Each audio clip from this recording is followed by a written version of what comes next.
Hello dear students, welcome all of you in our physics lecture 3। Last lecture में हमने देखा था introduction के बारे में, उसमें फूरियर सीरीज हमने स्टार्ट किया था और आज हम बात करेंगे एन इम्पोर्टेंट इंफॉर्मेशन के बारे में। You study about the dual nature of matter and radiation in your study of this year.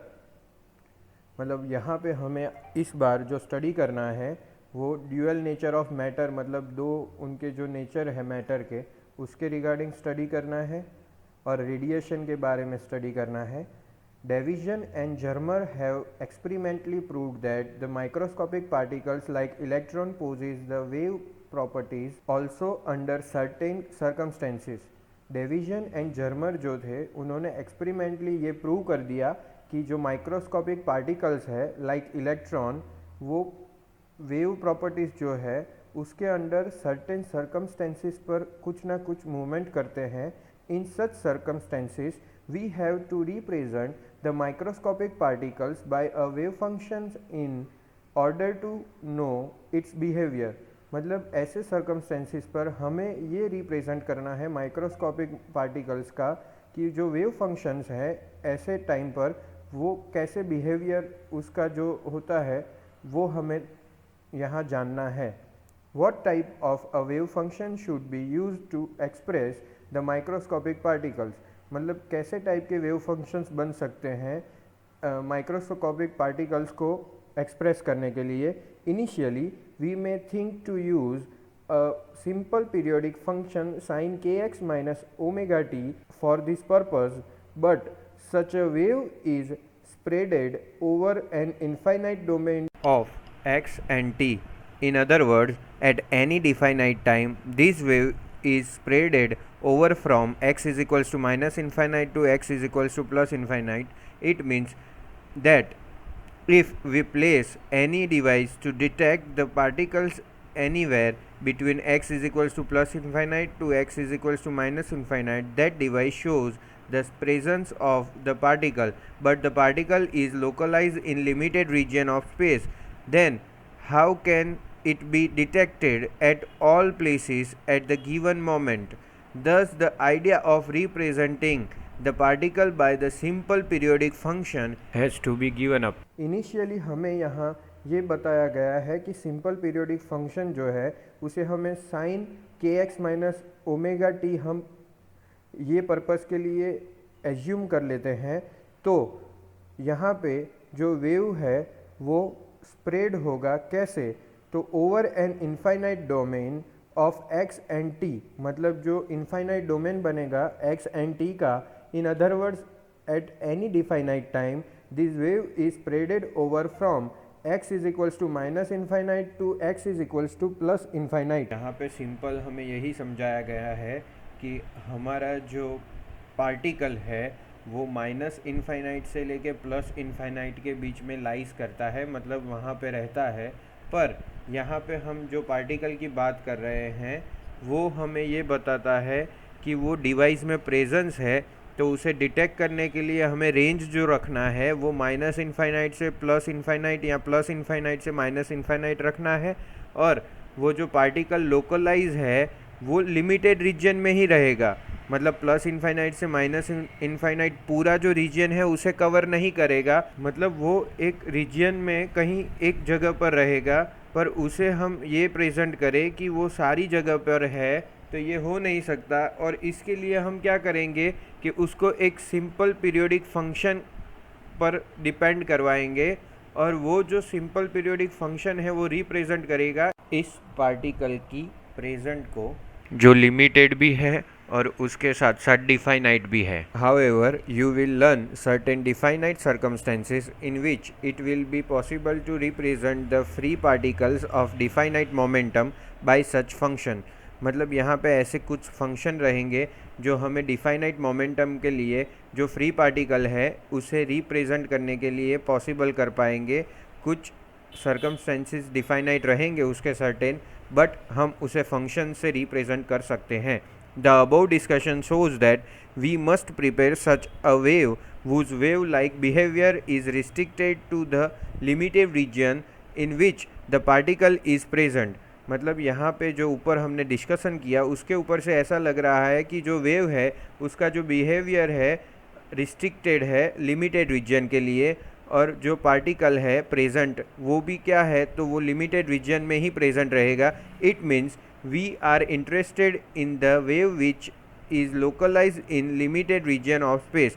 मतलब हम यहाँ पे इंटरेस्टेड इसी बात में है कि जो हमारा वेव है वो लोकलाइज में जो लिमिटेड रीजन है स्पेस की, मतलब पूरा लाइन ये कहना चाहता है कि और the wave function extended over the limited region of space is required. मतलब यहाँ पे जो वेव फंक्शन मिलेगा वो एक्सटेंडेड होगा पूरी लिमिटेड रीजन पर जहाँ पर स्पेस में वो जो पार्टिकल है वो रिक्वायर्ड है, which has its wave behaviour in accordance with the dual nature of particle.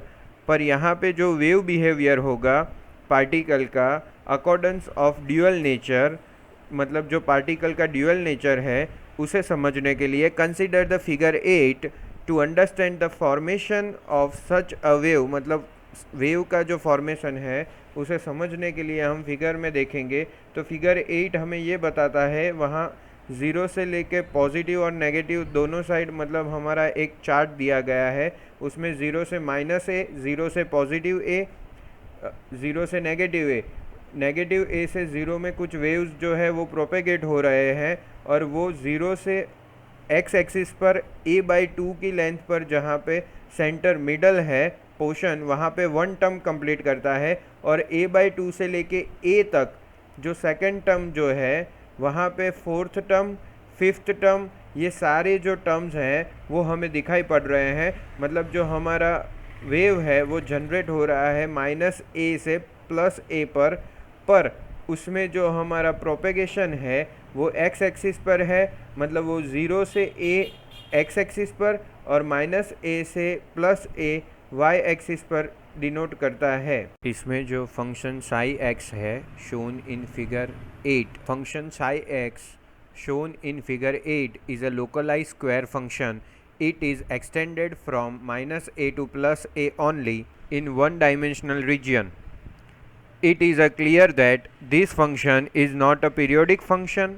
However, this function can be considered as a part of square periodic function extended over infinite distance, which has period equal to 2a and maximum displacement equal to the value of this function. This fact indicates that the function in the limited region can also be considered as made up of sine and cosine components. At the time of generalization of our concepts of Fourier series, we shall be able to see that such functions can be represented by the superposition of infinite number simple periodic function of continuously varying frequencies. Simple periodic components representing this function are shown in figure 8. This discussion shows that if the microscopic particle is to be represented by a localized wave, the function representing the particle must be obtained by the appropriate superposition of the simple periodic waves of continuously varying frequencies and of proper amplitudes. The localized wave obtained in this way is called wave packet.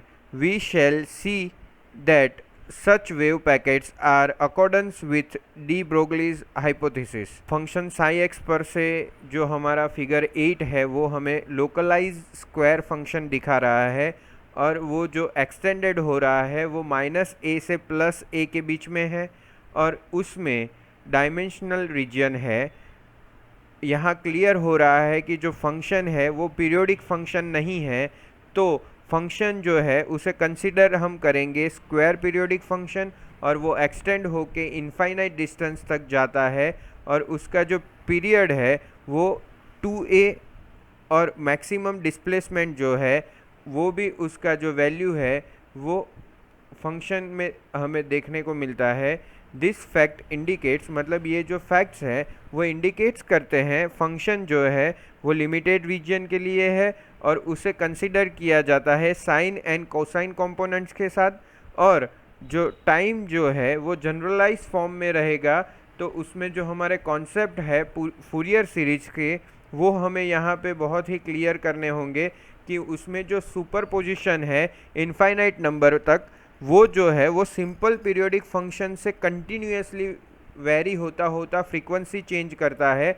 और simple periodic function जो है हमारा, उसमें क्या होगा, simple periodic components जो है हमारे, वो रिप्रेजेंट करेंगे इस फंक्शन को, जो हमें फिगर 8 बताता है। और ये डिस्कशन जो है वो हमें बताता है कि जो माइक्रोस्कोपिक पार्टिकल्स हैं वो रिप्रेजेंट करते हैं हमारे लोकलाइज वेव को, और फंक्शन जो है वो रिप्रेजेंट करता है पार्टिकल को। और ये जो है वो दोनों एप्रोप्रिएट सुपरपोजिशन में होते हैं, और उसमें वो सिंपल पीरियोडिक वेव्स को कंटिन्यूसली वेरी करते करते फ्रीक्वेंसी चेंज करते हैं, और प्रॉपर एम्पलीट्यूड्स पर वो चेंज होता है। लोकलाइज वेव ऑब्टेन जो करता है उसे हम वेव पैकेट कहते हैं। और यहाँ पे जो हम देख रहे हैं वेव पैकेट, वो according to de Broglie's hypothesis को फॉलो करता है। The above discussion lead us to the following conclusion. First one, the complicated algebraic function can be expanded in the form of power series of other independent variable, for example in Taylor series. Similarly, complicated periodic functions can be expanded in the form of sine and cosine series with definite conditions. The frequencies of sine and cosine terms coming in this region increases discontinuously beginning from the minimum frequency. The mathematical procedure of resolving of any complicated periodic function into its sine and cosine components is called harmonic analysis. मतलब यहाँ जो discussion हुआ वो हमें ये lead करता है, हमें यहाँ दो कंक्लूजन मिलते हैं. फर्स्ट कंक्लूजन ये है, जो कॉम्प्लिकेटेड एल्जिब्रिक फंक्शन है वो एक्सपांड करते हैं in the form of power series, जहाँ पे एक इंडिपेंडेंट वेरिएबल होते हैं, जैसे कि हमने टेलर सीरीज़ को देखा. सिमिलरली जो कॉम्प्लिकेटेड पीरियोडिक फंक्शन जो है वो एक्सपांडेड होते हैं साइन एंड कोसाइन सीरीज़ के साथ, और वो डिफाइनाइट कंडीशंस के साथ वो एक्सपांडेड होते हैं. और जो फ्रीक्वेंसीज है साइन एंड कोसाइन टर्म्स में, वो जो है वो रीजियन को इंक्रीज़ करती है डिसकंटिन्यूसली. मतलब वो जो इंक्रीजन है रीजन का वो कंटिन्यूस नहीं है, पर जो बिगिनिंग है उसकी वो मिनिमम फ्रीक्वेंसी के साथ होती है. और यहाँ पे जो मैथमेटिकल प्रोसीजर होता है रिजॉल्व करने के लिए कॉम्प्लिकेटेड पीरियोडिक फंक्शन को, वो साइन एंड कोसाइन कंपोनेंट्स को, जो हम कॉम्प्लिकेटेड पीरियोडिक फंक्शन को रिजॉल्व करते हैं, उसे हम हार्मोनिक एनालिसिस कहते हैं. सेकेंड वन जो है, the localized function in the limited region of space can be prepared by superposition of simple periodic function sine and cosine of continuously varying frequencies by taking their appropriate amplitudes. The wave packet prepared in this way is capable of representing de Broglie's matter waves and consequently the microscopic particle. यहाँ localise जो function है वो limited region of space के लिए ही होते हैं, और उसे जो प्रिपेयर करते हैं तो सुपरपोजिशन होता है, तो वो simple periodic function sine cosine का जो होता है उससे कंटिन्यूस फ्रीक्वेंसी को चेंज करते करते हम एप्रोप्रिएट एम्पलीट्यूड के साथ एक फंक्शन बनाते हैं. और जो वेव पैकेट जो है वो इस तरह बनता है कि जो कैपेबल है रिप्रेजेंट करने को डी ब्रोगलीज मैटर वेव, मतलब डी ब्रोगली का जो मैटर वेव्स है उसे माइक्रोस्कोपिक पार्टिकल के साथ प्रेजेंट करता है. तो ऐसे जो रीजन बनते हैं उसके पर भी हमारा जो कंक्लूजन है वो रुकता है. The series of the sine and cosines representing the periodic function referred here is called Fourier series. Now we shall begin with the definite study of Fourier series. We shall begin the study with represent to the same purpose for which we are studied it. We shall start with a slightly different kind of function instead of function with which the study is started in the book of pure mathematics. मतलब यहाँ जो है वो series की बात करते हैं sign और कोसाइन के लिए, तो वो रिप्रेजेंट करती है पीरियोडिक फंक्शन जो हमने ऊपर देखा, और उसे ही हम पीरियोडिक फंक्शन को ही फूरियर सीरीज बोलेंगे। और we shall begin with definite study of Fourier series, मतलब हम उसे स्टार्टिंग से स्टार्ट करेंगे पढ़ना। और यहाँ पे जो स्टडी है वो हमारी सेम पर्पस के लिए रहेगी। किसके लिए? तो स्लाइटली जो डिफरेंट काइंड ऑफ फंक्शंस हैं, इंस्टेड ऑफ फंक्शन जो मैथमेटिक्स की बुक में, प्योर मैथमेटिक्स में जो फूरियर सीरीज पढ़ाई जाती है उससे थोड़े अलग रहेंगे, क्योंकि हमें यहाँ फिजिक्स को भी साथ में लेकर हमें फूरियर सीरीज को समझना है। मतलब हमें यहाँ पार्टिकल को पीरियोडिक फंक्शन के साथ मर्ज करना है। तो इसके लिए हमारी जो फूरियर सीरीज रहेगी वो थोड़ी डिफरेंट रहेगी। इसका जो जिक्र है वो हम नेक्स्ट लेक्चर में करेंगे। फूरियर सीरीज का जो टॉपिक है वो हम नेक्स्ट लेक्चर में स्टार्ट करेंगे। Thank you so much all of you. That is the end of our lecture 3। Professor Hardik Sharma from Arpan science college.